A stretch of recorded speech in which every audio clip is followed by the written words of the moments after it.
Bismillahirrahmanirrahim. Good morning, students. Today, beta, we are going to do your review exercise 2 in your English lesson. As you all know, these review exercises are very, very important because most of the questions in objective are set from the review exercise. We had done exercise 1, we have already done exercise 3. Today we are going to cover review exercise 2 beta. This is page number 89. Page number 89, review exercise 2. So today we are going to do review exercise 2. We start the exercise beta. First of all beta, at page number 89 there is vocabulary section. Comprehension section we are not going to attempt beta, ठीक है? Comprehension section जो है इसको छोड़ देंगे, हम इसमें से सिर्फ MCQs करेंगे. तो vocabulary में देखिए बेटा, सबसे पहले है choose the correct option. Choose the correct option. इसमें देखिए बेटा, tree branches were covered with blanket of snow. In this sentence we find out example of alliteration, personification, simile, metaphor. बेटा सिमिली और मेटाफर दो इसमें चीज़ें हैं, वो ज़रा आप देख लीजिए, सुन लीजिए एक बार. सिमिली होता है बेटा किसी कॉमन क्वालिटी की बुनियाद पर किसी चीज़ को एक जैसा, दो चीज़ों को एक जैसा कहना. किसी कॉमन क्वालिटी की वजह से दो चीज़ों को एक जैसा कहना सिमिली कहलाता है. इसमें एज या लाइक का इस्तेमाल होता है, ठीक है? जैसे मैं कहूँ he is as brave as a lion, तो क्या होगा बेटा, ब्रेवरी एक क्वालिटी है जिसकी बुनियाद पे आप उसको किसी शख्स को लॉयन से तशबीह दे रहे हैं, ठीक है? और इसमें एज का इस्तेमाल हो रहा है. अगर मैं बेटा कहूँ he proved himself a lion in the battlefield, उसने खुद को एक लॉयन साबित किया बैटलफील्ड में, तो ये क्या होगा बेटा, ये मेटाफर होगा. मेटाफर होते एक कॉमन क्वालिटी की बुनियाद पर एक चीज़ को दूसरी चीज़ ही कहते हैं. अब जरा हम वापस आते हैं स्टेटमेंट पे बेटा. Covered with blanket of snow, the branches were covered with blanket of snow. Snow का तो ब्लैंकेट नहीं ना होता बेटा. अगर ब्लैंकेट ऑफ स्नो कह दिया जाए किसी चीज़ की थिकनेस की वजह से स्नो की, आप उसे ब्लैंकेट कह रहे हैं, तो ये क्या होगा, ये मेटाफर होगा. तो बेटा option D is the correct one, that is metaphor. ये था आपका वोकैबुलरी सेक्शन.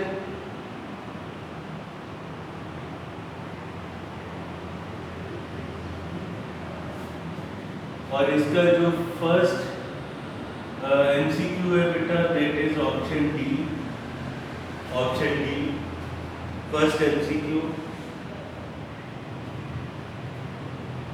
ठीक है बेटा. इसके बाद देखिए keep up your moral. Moral is the underlined word और इसका मीनिंग क्या होगा बेटा, well self esteem section voice.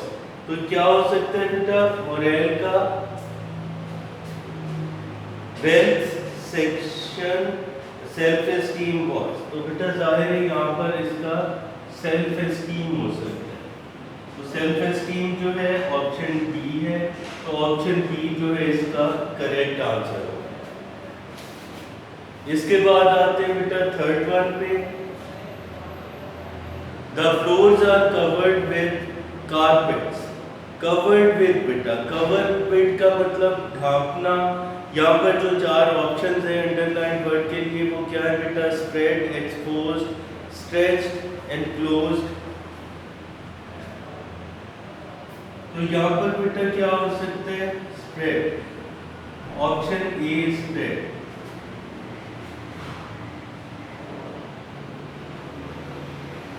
क्योंकि बेटा एक्सपोज का मतलब जाहिर करना होता है, स्ट्रेच का मतलब किसी चीज़ को फैलाना होता है, और एनक्लोज का मीनिंग जो है वो किसी चीज़ को बंद करना, एक चीज़ को दूसरी चीज़ के अंदर बंद करना या लपेटना वगैरह, इस तरह के मीनिंग जो होते हैं. ठीक है बेटा. नंबर 4 देखिए, the little birds are piping here. Now बेटा पाइपिंग का सिनोनिम अगर आप देखें तो वो क्या हो सकता है, वो ट्विटरिंग हो सकता है। ट्विटरिंग बेटा, तो ये अगेन ऑप्शन ए है ट्विटरिंग। पाइपिंग मींस ट्विटरिंग, ये हो गया बेटा। इसके बाद बेटा देखते हैं नेक्स्ट ग्रामर सेक्शन की तरफ आते हैं। Grammar section is always very important. इसमें जो फर्स्ट है बेटा ये देखिए, the police disperse the crowd, the underline word is countable noun, material noun, collective noun और अनकाउंटेबल नाउन। नाउ बेटा क्राउड जो है जाहिर है क्या है, कलेक्शन ऑफ पीपल को जाहिर कर रहा है, इसलिए क्या होगा, कलेक्टिव नाउन होगा। आपको पता है कलेक्टिव नाउन क्या करता है, कलेक्शन ऑफ पीपल, आर्टिकल्स और एनीथिंग बेटा, फ्लावर्स हो सकता है, कुछ भी हो सकता है, तो किसी चीज़ की कलेक्शन को जाहिर करता है, किसी शख्स, लोगों या चीज़ की कलेक्शन को जाहिर करता है। तो यहाँ पर क्या होगा बेटा, number 1 is collective noun, that is option C।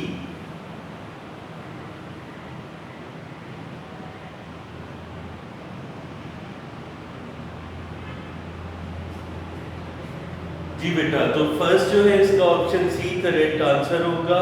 Second देखिए बेटा, the dog set beside his master, option A बेटा, beside, sit beside, करीब बैठना, beside का मतलब करीब या साथ, तो यहाँ पर बेटा क्या आ जाएगा, beside। नंबर 3 देखिए बेटा, wait dash I return, तो क्या होगा बेटा, wait till I return, option D till, option D till आएगा बेटा, wait till I return, जब तक मैं वापस ना आ जाऊं आप इंतजार करें या मेरे वापस आने तक इंतजार करें। इसके बाद बेटा, I heard a noise dash from behind the room, यहाँ पर बेटा कमिंग आएगा, कमिंग, ऑप्शन बी,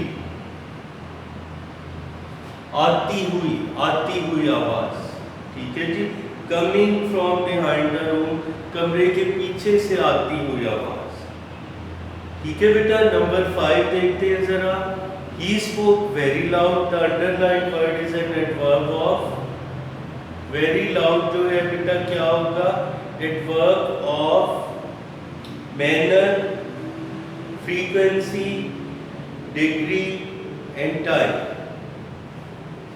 तो बेटा हम इसको एडवर्ब ऑफ मैनर कहेंगे, क्योंकि बोला जा रहा है तो किस तरह से बोला जा रहा है, किस तरीके से बोला जा रहा है, ये एडवर्ब ऑफ मैनर को रिप्रेजेंट करता है।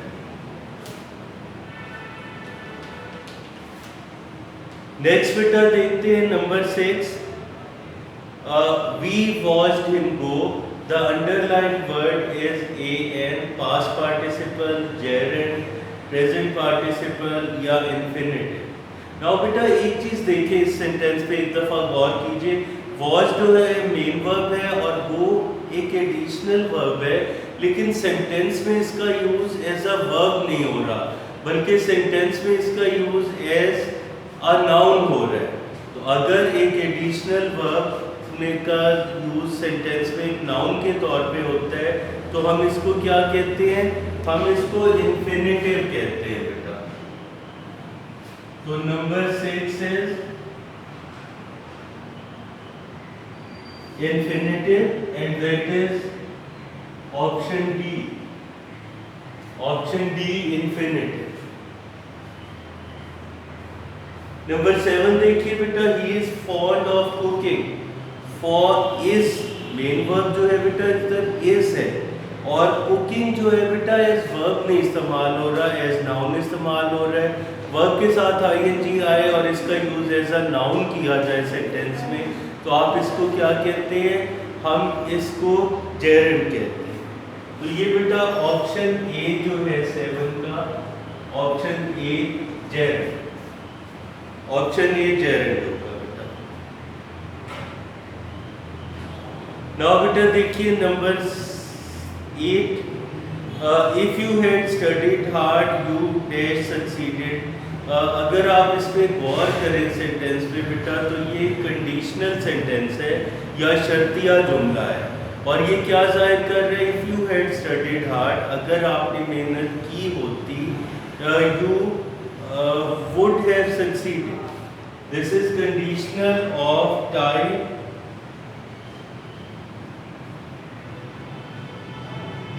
जी बेटा, ये होगा conditional of type 3। Conditional of type 3 ये ऐसे जुमले होते हैं जिसमें किसी काम का ना होना पाया जाता है। किस वजह से, किस बुनियाद पर? क्योंकि एक कंडीशन पूरी नहीं हुई। एक कंडीशन के पूरा ना होने की वजह से किसी काम का ना होना अगर सेंटेंस में पाया जाए तो इसको आप कंडीशनल ऑफ टाइप 3 कहते हैं। और इसमें बेटा वुड हैव या शुड हैव का इस्तेमाल होता है, ये आपको पता होगा। नेक्स्ट देखते हैं बेटा, the shoe is pressing on my toe. The shoe is pressing on my toe. Now बेटा ऑन माई टो, जरा इसको गौर से देखिए। On my toe underline words है, या फिर प्रेपोजिशन फ्रेज है, नाउन फ्रेज है, एडजेक्टिव फ्रेज है या एडवर्ब फ्रेज है। तो बेटा जाहिर है ये प्रेपोजिशन ऑन से स्टार्ट हो रहा है, ऑन माई टो, और ये कंबाइनिंग वर्ड भी है, टो को कंबाइन कर रहा है, ऑन माई टो। तो इसका मतलब कि क्या होगा? ये प्रेपोजिशन फ्रेज होगा बेटा। Number 9 is preposition phrase and that is बेटा ऑप्शन ए। 9th MCQ का आंसर क्या होगा? Option A. 10 देखिए बेटा, which of the following is an appropriate sentence. इनमें से कौन सा एप्रोप्रिएट? 4 सेंटेंसेस दिए गए हैं, जरा से रेंडम ऑर्डर में है बेटा, इनका ऑर्डर आगे पीछे किया गया है। आपने देखकर बताना है कि इसमें से कौन सा सेंटेंस प्रॉपर है। पहला बेटा, we are tired usually by the end of the day. Option B, we are tired by usually the end of the day. C है बेटा, we are usually tired by the end of the day and we are tired by the end of the day usually. तो usually बेटा इसका इस्तेमाल जो है tired से पहले होना चाहिए, वर्ब से पहले होना चाहिए। तो क्या होगा बेटा? Option C, we are usually tired by the end of the day. तो इसका बेटा नंबर 10 जो है, इसका करेक्ट आंसर जो है वो ऑप्शन सी होगा। इसका करेक्ट आंसर जो है ऑप्शन सी होगा। ठीक है बेटा, अगर ये आप कर चुके हैं तो हम चैप्टर 12 की एक्सरसाइज में आपको होमवर्क असाइन किया गया था। डे बिफोर यस्टरडे आपको एक होमवर्क असाइन किया था हमने, that was about the types of sentences. Types of sentences के बारे में ये होमवर्क था जो आपको असाइन किया गया था। तो आज हम इसको बेटा ज़रा देखते हैं। इसमें से फर्स्ट 3 हमने कर लिए थे, नेक्स्ट जो है इन्हें देखते हैं और फिर आप इसको मैच कर लेंगे। आपने जो आपने जो ऑप्शन इधर लिखी हैं सामने कॉलम में, इनको इनसे मैच कर लें तो ये आपका सेंटेंस जो है वो कंप्लीट हो जाएगा। नंबर 4 देखिए बेटा,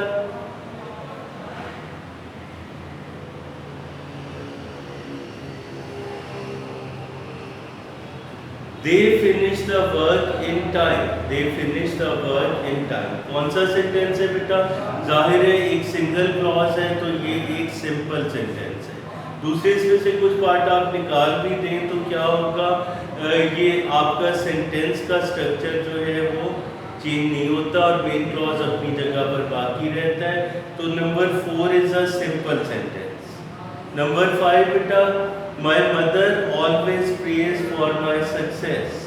ठीक है बेटा, प्रेज फॉर माय सक्सेस तो ठीक है, लेकिन आप देखें कितनी क्लॉजेज हैं इसमें? सिर्फ एक ही क्लॉज है, एक सिंगल क्लॉज है। और बेटा अगर सिंगल क्लॉज आ रहा है तो फिर ये हमेशा सिंपल सेंटेंस होता है। तो we mark it as a simple sentence. आप सामने कॉलम जो है इसमें क्या लिखेंगे, सिंपल सेंटेंस। इसके बाद बेटा देखिए next, they serve God well who serve his creatures. They serve God well who serve his creatures. ठीक है बेटा, अगर गौर किया जाए तो ये जो है बेटा ये सेंटेंस भी एक सिंपल सेंटेंस में आता है। सिंपल सेंटेंस में आएगा क्योंकि ये एक ही क्लॉज है, इसमें से मेन आइडिया एक ही है। अगर आप कुछ पार्ट या कुछ वर्ड्स इसमें से निकाल दें तो भी ये सेम रहता है। नेक्स्ट देखिए बेटा, I called him but he gave me know answer. दो क्लॉजेस हैं बेटा, आई कॉल्ड हिम और he gave me know answer, और बीच में क्या आ रहा है, बट आ रहा है। अगर बट कंजंक्शन यूज हो रहा है तो जाहिर है ये कौन सा टाइप ऑफ सेंटेंस होता है, ये एक कंपाउंड सेंटेंस होता है। वो आपको याद है ना बेटा फैन बॉयज वाला rule, for, and, nor, but, और, येट, सो। अगर इसमें से कोई एक कंजंक्शन आए तो सेंटेंस जो है वो कंपाउंड सेंटेंस होता है। तो इधर बेटा आप लिख लेंगे कंपाउंड सेंटेंस। नेक्स्ट देखिए बेटा, a guest who stays a long time is not welcome. A guest who stays a long time is not welcome. ठीक है बेटा, यहाँ पर देखिए दो क्लॉजेस को आपस में मिलाया जा रहा है, बेसिकली कॉमा से या सेपरेटर से। अगर कॉमा नहीं भी है बेटा तो यहाँ पर आप देखिए कंजंक्शन जो है फैन बॉयज के रूल के मुताबिक नहीं है बिल्कुल। ठीक है जी, ठीक है जी। तो इस तरह से अगर कंजंक्शन उसके मुताबिक नहीं आ रहा, फैन बॉयज के रूल के मुताबिक नहीं आ रहा, तो ये क्या होगा, ये बेटा एक कॉम्प्लेक्स सेंटेंस होगा। तो यहाँ पर लिख लीजिए कॉम्प्लेक्स सेंटेंस। इसके बाद बेटा लास्ट वन है, I soon return home because I was upset. दो क्लॉजेज है बेटा, इसको जरा गौर से देखिए। दो क्लॉजेज है, आई सून रिटर्न होम, और दूसरी क्लॉज है आई वॉज अपसेट। क्लॉज क्या होता है, एक ऐसा ग्रुप ऑफ वर्ड जिसमें सब्जेक्ट हो और वर्ब भी मौजूद हो। तो दो क्लॉजेज है और बीच में बेटा बिकॉज आ रहा है।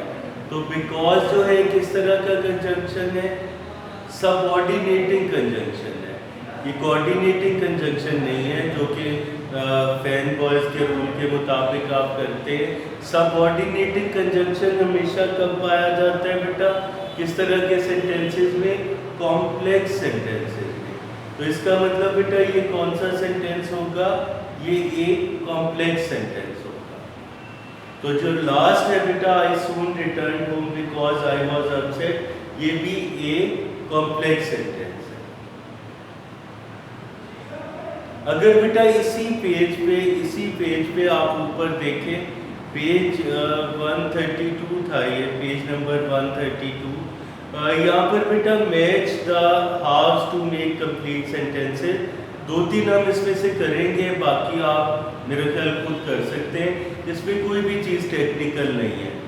If you had not drunk water from that well you would not have fallen in.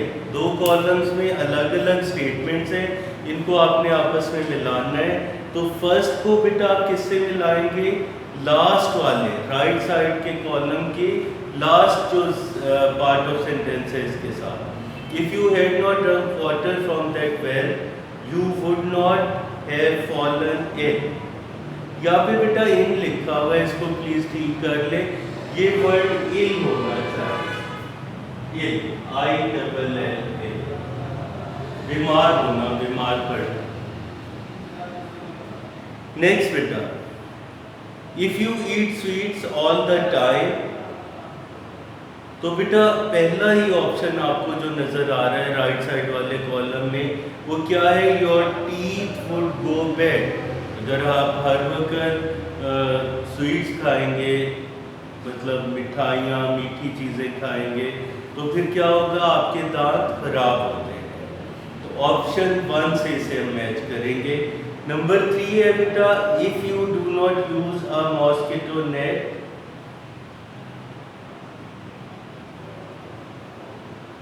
इसमें बेटा राइट साइड पे जो कॉलम है इसका 4th एंट्री देखें, you may catch malaria, you may catch malaria. तो आप इसके साथ इसे मैच कर दें, ये 3 हो गए। बाकी 3 बेटा आप खुद अटेम्प्ट करेंगे, आपको खुद भी थोड़ी सी प्रैक्टिस होनी चाहिए इसकी। और बेटा बाकी इस एक्सरसाइज में कोई और ऐसी चीज़ नहीं है जो कि हमारे बोर्ड के हवाले से इम्पोर्टेंट है। तो ये हमने जितनी एक्सरसाइजेज की हैं, यूनिट 12 की जो एक्सरसाइज थी बेसिकली, इसमें से जितनी चीज़ें की हैं यही चीज़ें आप कर लें तो काफ़ी होंगी। इसके अलावा आपको करने की ज़रूरत नहीं है। एक चीज़ मैं फिर आपको बताता चलूँ, हम उन चीज़ों को एम्फेसाइज कर रहे हैं बेटा जो बोर्ड के एग्जाम पैटर्न पे हैं और वो बोर्ड के एग्ज़ाम में आ सकती हैं। ठीक है, ये हाइफन कॉमा वगैरह का इस्तेमाल, ये चीज़ें नहीं आ सकती हैं। तो आज हम इसको बेटा, आज हमने रिव्यू एक्सरसाइज 2 की है और इस एक्सरसाइज में से एक जो क्वेश्चन हमारा इनकम्प्लीट था एक्सरसाइज 12 में से, वो कंप्लीट किया है। और एक आपको दिया है बेटा एक्सरसाइज सी, आप खुद करेंगे कंप्लीट। तो इसके साथ आज का बेटा हमारा जो लेक्चर है वो यहाँ पर कंप्लीट होता है। इंशाअल्लाह ताला आपसे अगले लेक्चर में फिर मुलाकात होगी। तब तक के लिए अल्लाह हाफ़िज़।